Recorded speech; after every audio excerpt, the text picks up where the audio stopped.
What's up? This is Son of Voodoo. I hope everybody's doing good tonight. I'm going to answer some questions tonight about what's the difference between a spirit and a loa.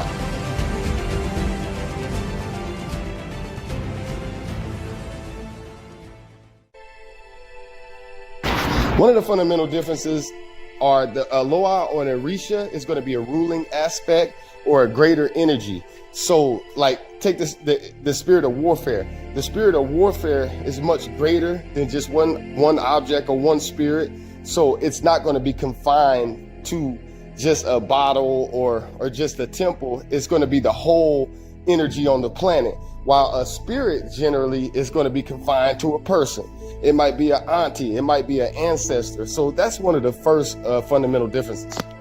The spiritual energy of Ogu. That's going to be a broader energy, obviously, and it's going to be a bigger band.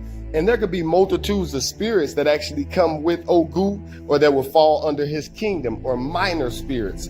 Meaning, what is the nature of that spirit? Does it have a warlike nature? Does it have a fierce-like nature?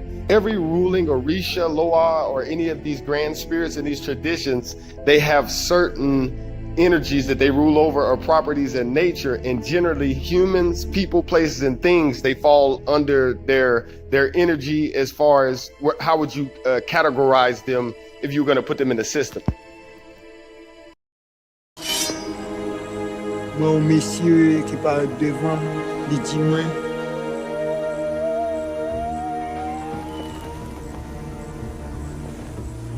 Même côté me travaille. Même côté le capel dit mais ça me fait travail.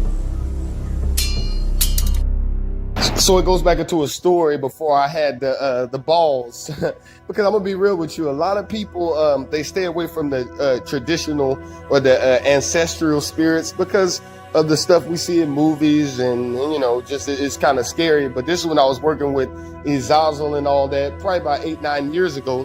I had worked with them for minor rituals. I had got a a lot of different things. I had learned a lot about, you know, just normal stuff. So when the time came, I brought them down. When I started working with the Loa, I asked both of them, I said, who's more powerful? And the Loa responded, we are. And Izazo kind of agreed. And they basically said that the Loa rule over all these minor spirits because the minor spirits would fall into different kingdoms, like I was telling you, because they have different personalities or certain, how will you call that, certain likenesses. What does it mean to follow Voodoo, or the way of the Loa? See the people in the background, they're not practicing Voodoo. It appears to be Nigeria. But what the ancestors want you to understand is that in the beginning, there was only one system millions and millions of years ago. But when we went into different distant lands, we created different systems based on our understanding of nature.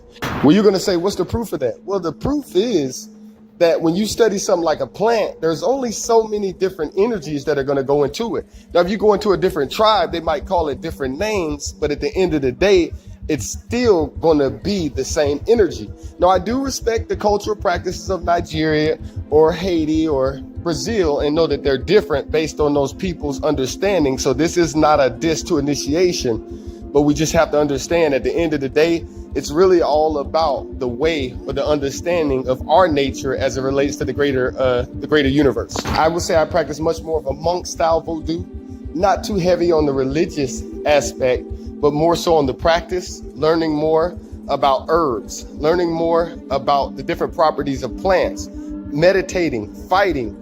I'm not allowed to drink alcohol, a number of different things that allow me to have a greater understanding through the experience that I'm supposed to have.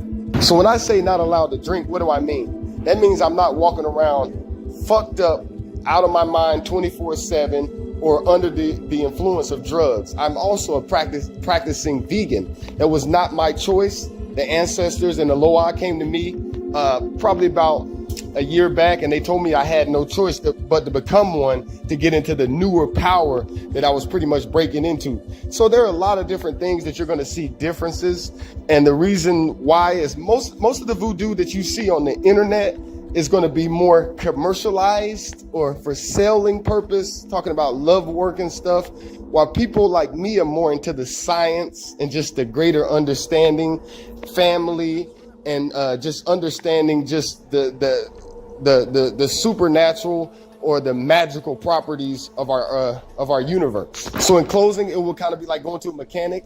Some people are good at building cars and so forth, and then some people can tell you how each part works and why it works in the first place. So that's a fundamental difference. Like I said, I live a monk type lifestyle.